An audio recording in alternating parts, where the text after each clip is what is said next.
Welcome to Influential Entrepreneurs, bringing you interviews with elite business leaders and experts, sharing tips and strategies for elevating your business to the next level. Here's your host, Mike Saunders. Hello and welcome to this episode of Influential Entrepreneurs. This is Mike Saunders, the Authority Positioning Coach. Today we have with us Sharda Ryan, who's a financial advisor with Wealth Design Group. Sharda, welcome to the program. Thanks for having me, Mike. You're welcome. I'm looking forward to learning what you do and who you serve, but get us started with your story and your background. How did you get into financial services? Sure. Yeah, thanks for asking me that. I was a single mother in my 30s, raising my daughter, and I was a manager at Starbucks. And there was a gentleman that would come in and, he would start talking to me, and I could tell that he was in some type of financial services position. And so finally, I sat down and talked to him one day, and he said to me, what would happen to your daughter if something happened to you? And I just thought, wow, nobody's ever asked me that before. They don't teach you those kinds of things in school, budgeting, credit, life insurance, things like that. So he was my first mentor, and he was the person who started me into the foray of life insurance and then financial advising. And so I owe a lot to him, and that's how I got started. That's amazing. And it's the power of strategic questions. Right. You could have sat down and he could have said, oh, well, what we do is, and let me show you this product. And you would have been like, stop. But he asked a question. And it got you thinking. And it really, I've heard it said years and years ago where someone would go, oh, hey, imagine in your basement, you've got this really special machine and it prints out all legal $100 bills 24 hours a day. And the government gave it to you and it's all legal. Wouldn't you want me to come by once a month and just maintain it, make sure it's going to run all the time and grease it and lube it? Of course you would. Well, that's kind of like the monthly maintenance. And that's similar to how life insurance works because you're a money-making machine. So I love that he asked you some really, really great questions. So you got into the business and then started focusing on serving specific clientele, specifically women. So what are the unique financial issues that women face? Yeah, so recently I started focusing specifically on single women.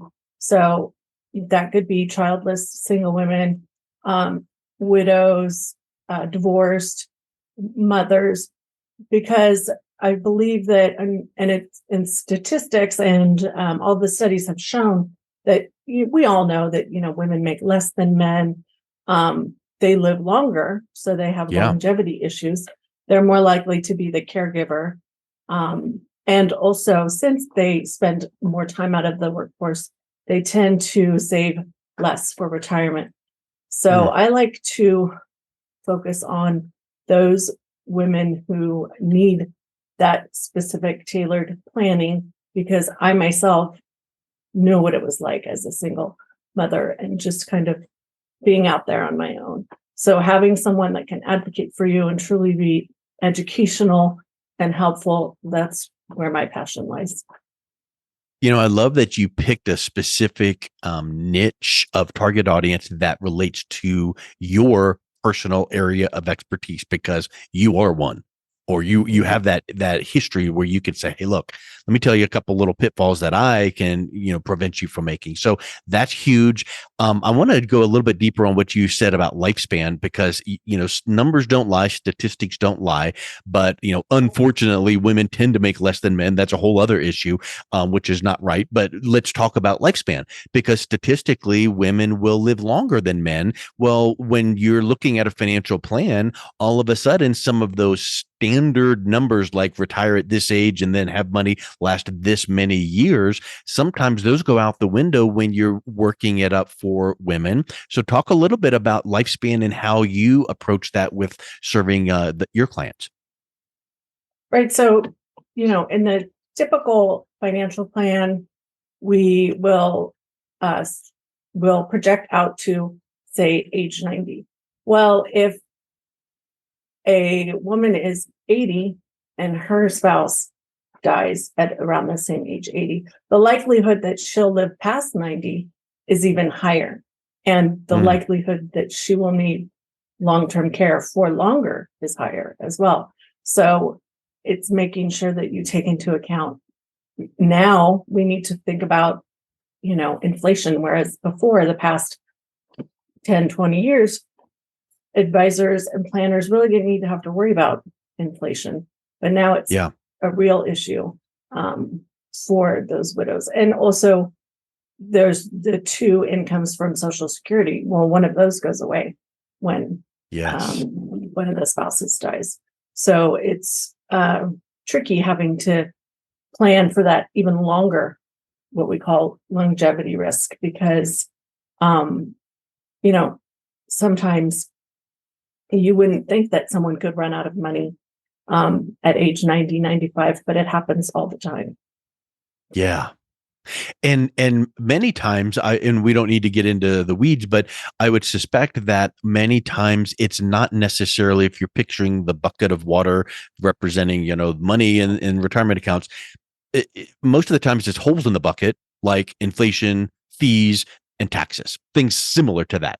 Not necessarily, the money that was in there, because you had a bunch of money and it should have lasted, but wow, I didn't really realize the full impact of, like you said, inflation or taxes, because wow, I had this one account and I thought I was totally fine, but then all of a sudden triggered taxes, and now all of a sudden the money's flowing out of that bucket. So what are some things that, kind of like those kind of trends that women should look at, that you're able to help them, plug up as much of those holes as possible? We know we can never eliminate taxes and eliminate inflation, but mitigate it as much as possible.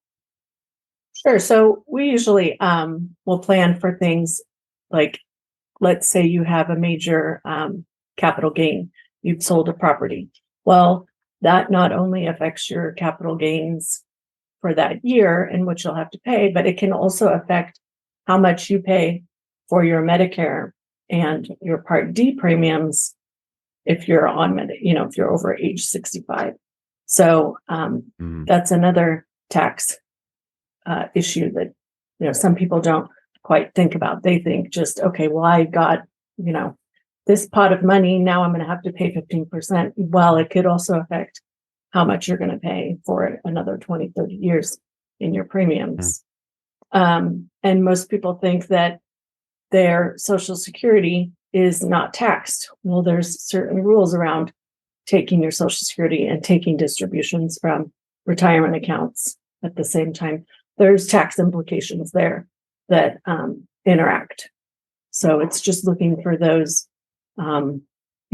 intricacies with taxes, with inflation, with longevity, to help them plan with their, and then on top of all of that, right, the stock market ups and downs to help them plan for their income. If that's not enough, then we have to consider this. It's like a wave that hits you and then another wave and another wave.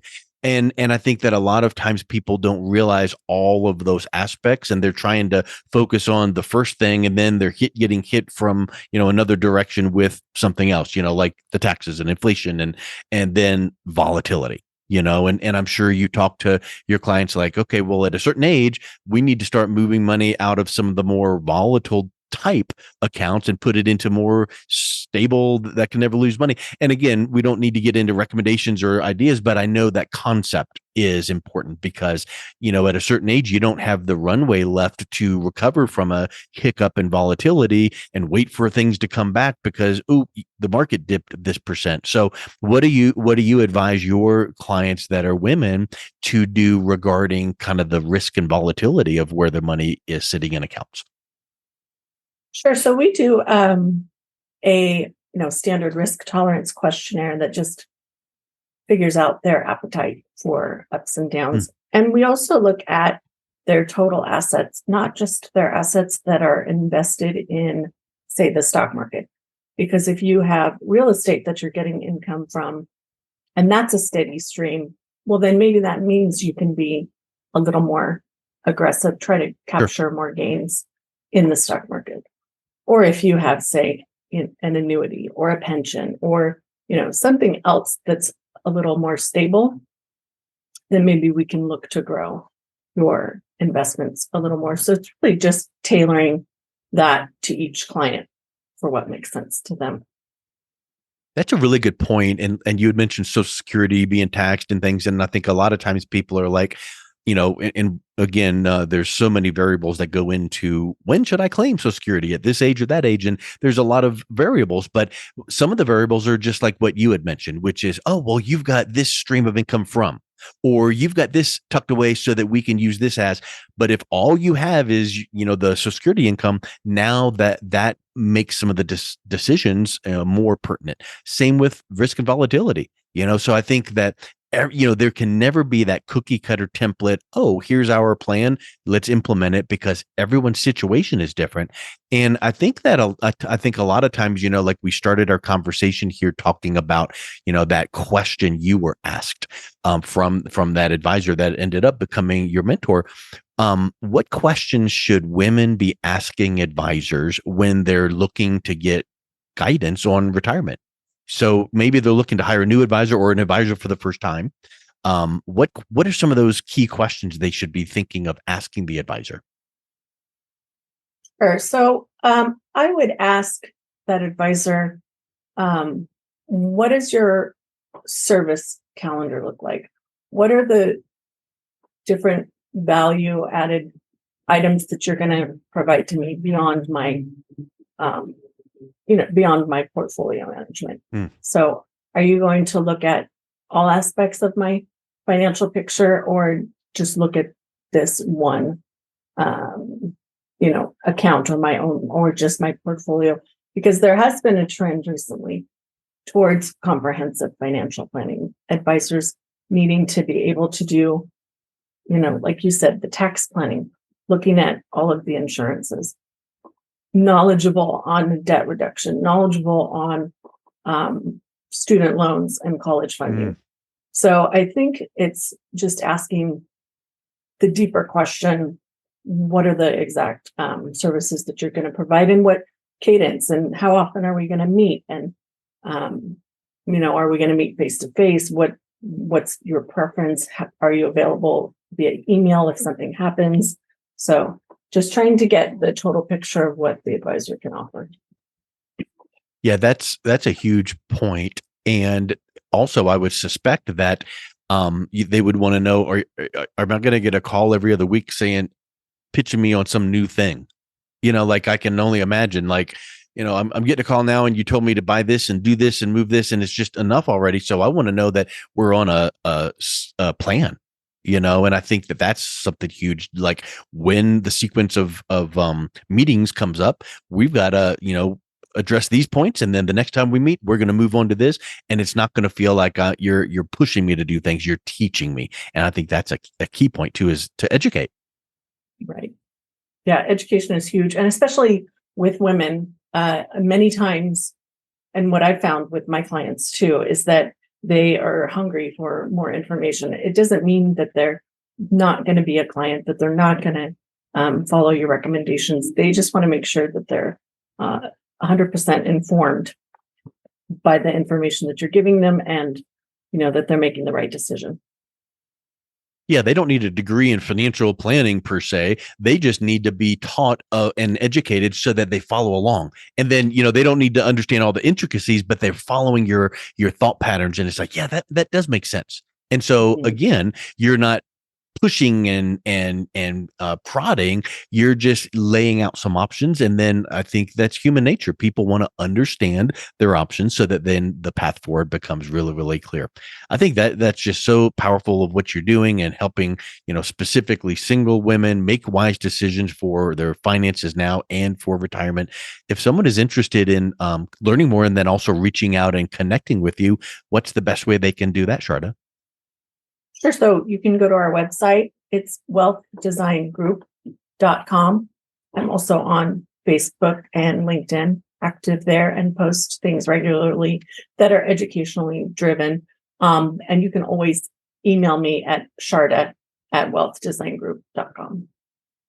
Excellent. Well, thank you so much for coming on. It's been a real pleasure talking with you today. Yeah, thank you. I've really enjoyed it. You've been listening to Influential Entrepreneurs with Mike Saunders. To learn more about the resources mentioned on today's show or listen to past episodes, visit www.influentialentrepreneurssradio.com.